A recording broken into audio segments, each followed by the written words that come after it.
Yoga education India में। विद्यार्थियों, हमने 3 कोष समझ लिया है, अन्नमय कोष, प्राणमय कोष, मनोमय कोष। आज हम समझेंगे विज्ञानमय कोष आखिर क्या होता है। तो अच्छे से समझिए और साथ में नोट्स भी बनाते चलें। तो चलिए सबसे पहले हम इसको समझते हैं। यह स्थूल से सूक्ष्म से कारण शरीर की तरफ बढ़ना है, यानी स्थूल से चौथे नंबर पर है, ठीक, और सूक्ष्म यानी कारण की तरफ से यह दूसरे नंबर पर है। ये आपको ध्यान रखना है, यानी कि अगर आपको सूक्ष्म से या कारण शरीर की तरफ से अगर पूछा जाए तो यह दूसरे नंबर पर है और स्थूल की तरफ से यह चौथे नंबर पर है विज्ञानमय कोष, जो कि स्थूल से सूक्ष्म की तरफ, स्थूल से सूक्ष्म से कारण शरीर की तरफ बढ़ना, यानी फर्स्ट से स्थूल से। और इसमें है विज्ञान में सूक्ष्म शरीर है, इसमें जो है विज्ञान में सूक्ष्म शरीर है, क्या है, बुद्धि। और बुद्धि विज्ञान में कोष का मुख्य तत्व है। मुख्य तत्व इसका क्या है, बुद्धि। ये आप नोट कर लें, बुद्धि विज्ञान में कोष का मुख्य तत्व है, ठीक। विज्ञान में कोष सूक्ष्म शरीर है, ये आपको ध्यान रखना है। और चलिए अब इसमें बुद्धि कितने प्रकार की होती है ये समझ लें, नोट करें साथ में। निकृष्ट बुद्धि, मध्यम बुद्धि, उत्तम बुद्धि। निकृष्ट बुद्धि वह होती है विद्यार्थियों जो अज्ञानी व्यक्ति होते हैं, सत्य को असत्य मानते हैं, सत्य को सत्य मानते हैं और तमोगुण उनके अंदर प्रबल होता है, वो निंदनीय कर्म करते हैं, वो निकृष्ट बुद्धि के होते हैं। और मध्यम बुद्धि के लोग उसमें आते हैं जो सामान्य व्यक्ति होते हैं, यानी सामान्य लोग आते हैं इसमें, जैसे कि विवेक की आवश्यकता होती है उनको, और कभी सतोगुण होता है, कभी तमोगुण उनके अंदर प्रबल रहता है। और उत्तम बुद्धि उसे कहा गया है विद्यार्थियों की ज्ञानी विद्वान, जो ज्ञानी हैं, विद्वान हैं, सद्विवेकी होते हैं, योगी पुरुष होते हैं, उच्च प्रतिष्ठा को प्राप्त करते हैं, उन्हें उत्तम बुद्धि व्यक्तित्व कहा गया है। और गीता के अनुसार विद्यार्थियों 3 भेद बताए, जैसा कि गीता में सभी प्रकार के 3 भेद बताए हैं, सात्विक, राजसिक, तामसिक। उसी प्रकार की बुद्धि तो थोड़ा सा इसमें भी आप समझ लें गीता के अनुसार कि जो सात्विक कौन सी है कि जो प्रवृत्ति निवृत्ति का ज्ञान होता है, जो सतोगुण होता है, वो सही गलत के जान लेता है, वो सात्विक बुद्धि होता है। सात्विक बुद्धि में ये होता है। और राजसिक में होता है धर्म अधर्म भेद न कर पाए, सामान्य बुद्धि वाले राजसिक में होते हैं। और तामसिक बुद्धि कैसी होती है, यानी जिन व्यक्तियों के अंदर तामसिक बुद्धि ज़्यादा होती है वो कैसी होती है, इसमें धर्म में अधर्म, नित्य में अनित्य का भाव देखते हैं, तामसिक बुद्धि वाले होते हैं। और सत्य को असत्य मानना और असत्य को सत्य मानना निकृष्ट बुद्धि वाले, ये अविवेकी होते हैं। ये तामसिक बुद्धि वाले अविवेक होते हैं गीता के अनुसार। अब इतना आपने समझ लिया होगा और नोट्स भी बना लिया होगा। अब चलिए आगे समझे कि विज्ञानमय कोष के अंग कितने हैं। तो विज्ञानमय कोष के अंग हैं 5, श्रद्धा, ज्ञान, सत्य, योग, तेज। तो सबसे पहले मैं आपको श्रद्धा के विषय में समझाऊँ कि आखिर श्रद्धा है क्या। तो श्रद्धा है सत्य में यानी सत्य में धारणा बनाना। श्रद्धा क्या है, सत्य में धारणा बनाना, सत्य को ही सही जानना ही श्रद्धा है, यानी सत्य को ही मानना, सत्य में धारणा बनाना, श्रद्धा भाव रखना श्रद्धा है। और ज्ञान है यथार्थ स्वरूप सही से ज्ञान होना, जो यथार्थ होना चाहिए, गलत ज्ञान नहीं, यथार्थ ज्ञान, सत्य ज्ञान हो, वही और सही माने में वो ज्ञान ही हो, वही जो है ज्ञान कहा जाएगा। और सत्य जैसा देखा, जैसा महसूस किया, जैसा सुना, वैसा ही प्रस्तुत करना सत्य कहलाता है। लेकिन विद्यार्थियों में ये तो ग्रंथ में लिखा है, लेकिन मैं आपको बता दूं कि सत्य इतना भी जो है प्रस्तुत नहीं कर देना है कि किसी की मृत्यु हो जाए। अगर और सत्य भी प्रस्तुत भी करें तो इस तरह करें कि सामने वाला को हार्ट ना पहुँचे, यानी वही बात आप कायदे से अगर प्रस्तुत करेंगे तो उसके लिए उचित भी होगा और आपके लिए भी उचित होगा। नहीं तो हो सकता है आपसे झगड़ भी कर सकता है। लेकिन फिर भी ये बुद्धि के लिए जो बताया गया है कि जैसा देखा और जैसा महसूस किया, जैसा सुना, वैसा ही प्रस्तुत करना सत्य कहलाता है ग्रंथ के अकॉर्डिंग। और योग में तो विद्यार्थियों योग चित्तवृत्ति निरोधा जो 5 वृत्तियाँ हैं जो कि मन से और ये बुद्धि से होती है ना, 5 वृत्तियाँ जो प्रमाण, विपर्य, विकल्प, निद्रा और स्मृति हैं, ये हैं। और तेज समझ लीजिए जो प्रकाश में आवरण होना चाहिए, यानी तेज का भाव क्या है, बुद्धि। तेज का भाव बुद्धि है। अब इतना आपने समझ लिया होगा। अब चलिए आगे बढ़ें। बुद्धि की शोधन की आवश्यकता क्या है, बुद्धि की शोधन की आवश्यकता क्या है, ये समझें। विद्यार्थियों, बुद्धि के शोधन की आवश्यकता इसलिए है कि सतोगुण बुद्धि को प्राप्त करने के लिए बुद्धि की शोधन की आवश्यकता होती है, यानी हमें सतोगुण बुद्धि प्राप्त करनी चाहिए, तभी सही मार्ग पर हम हमेशा चल पाएंगे। नहीं तो ये राजसिक तामसिक में विभिन्न प्रकार के प्रॉब्लम क्रिएट ही करते रहेंगे और साधना मार्ग में भी आगे नहीं बढ़ पाएंगे। तो चलिए, अब बुद्धि की शुद्धि के उपाय आप नोट करें। आलस, सबसे पहले आलस्य का त्याग। आलस का त्याग, सात्विक भोजन, प्राणायाम, धारणा, चित्त प्रसादन के उपाय, क्रोधी से दूरी, योगियों से मिलता, सौम्य स्वभाव, अनिष्ट का त्याग, प्रेम पूर्वक व्यवहार, निरंतरता। ये 11 प्रकार से आपको बुद्धि की शुद्धि करना है। तो चलिए, इनको मैं आपको समझा दूँ थोड़ा सा, ताकि आपको ध्यान समझ में आ जाए कि आखिर ये है क्या। आलस का त्याग। आलस का त्याग मूल कारण तमोगुण की बुद्धि है, तो इसको त्यागना बहुत ही आवश्यक है विद्यार्थियों। ये तामसिक बुद्धि है, ठीक, इसमें तामसिक बुद्धि ज़्यादा विद्यमान रहती है। और सात्विक भोजन, अगर आप सात्विक भोजन करेंगे तो बुद्धि का शुद्धि के लिए सात्विक भोजन, जैसा कि आपने सुना होगा, कई बार सुना होगा, जैसा खाए मन वैसा होए मन, यानी जैसा खाए अन्न वैसा होए मन। तो अगर आपको बुद्धि शुद्ध रखनी है तो सात्विक भोजन करना चाहिए।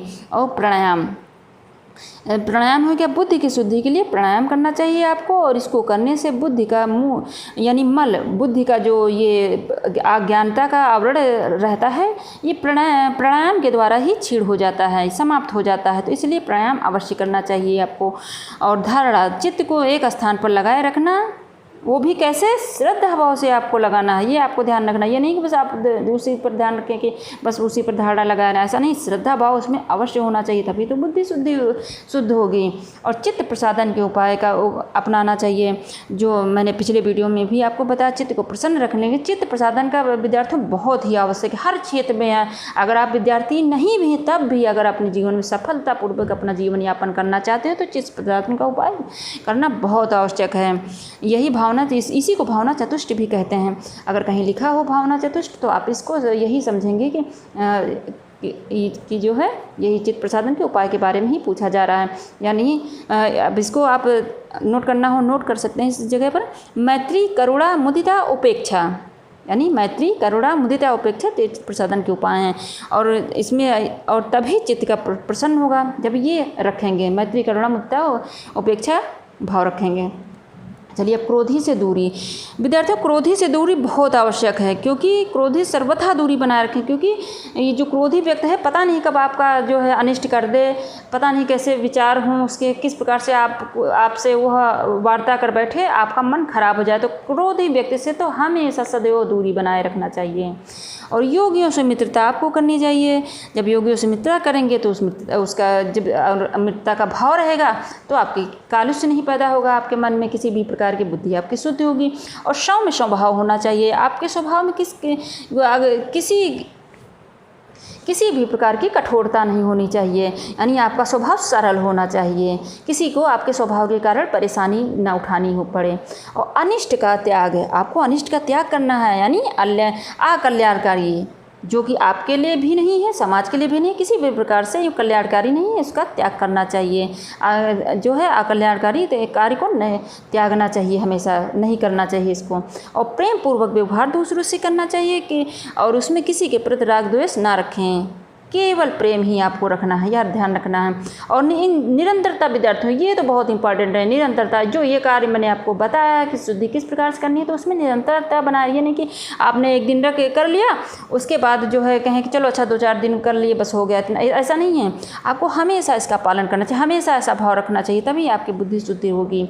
अब आगे विद्यार्थियों बढ़ते हैं। ये समझ लिया होगा बुद्धि शोधन के उपाय की आवश्यकता क्या है, बुद्धि कितने उपाय हैं। और अब चलिए, चित्त के मलों का त्याग, ये हम समझें।